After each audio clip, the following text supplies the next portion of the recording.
नीट paper फुटी आंदोलनात जंतर मंतरवर पोलिसांकडून कथित बळाचा वापर झाल्याप्रकरणी उच्चस्तरीय समितीद्वारे तपास करण्याचे सर्वोच्च न्यायालयाचे निर्देश.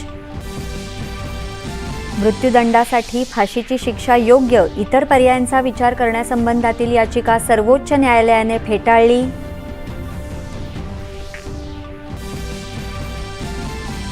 पंढरपूर विशेष पुनर्वसन धोरणाला राज्य मंत्रिमंडळाची मंजुरी.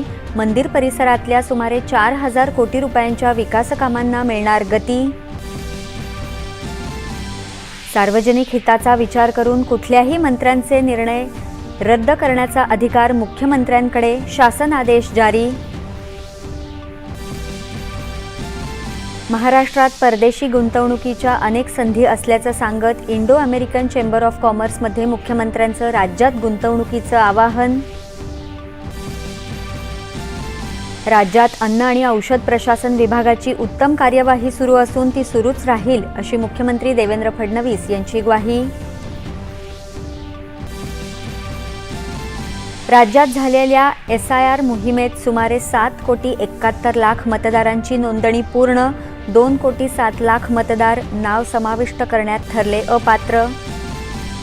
मुंबई उच्च न्यायालयानं डॉक्टर नरेंद्र दाभोलकर हत्या प्रकरणातला मुख्य आरोपी सचिन अंदुरेला केला जामीन मंजूर. जन्मठेपेच्या शिक्षेलाही दिली स्थगिती. राष्ट्रीय क्रीडा पुरस्कार 2025 जाहीर. बुद्धिबळपटू दिव्या देशमुख आणि विदित गुजराथीसह 17 जणांना अर्जुन पुरस्कार. आणि श्रीलंकेविरुद्धच्या क्रिकेट कसोटीच्या सामन्यात चौथ्या दिवसाअखेर भारत 288 धावांनी आघाडीवर.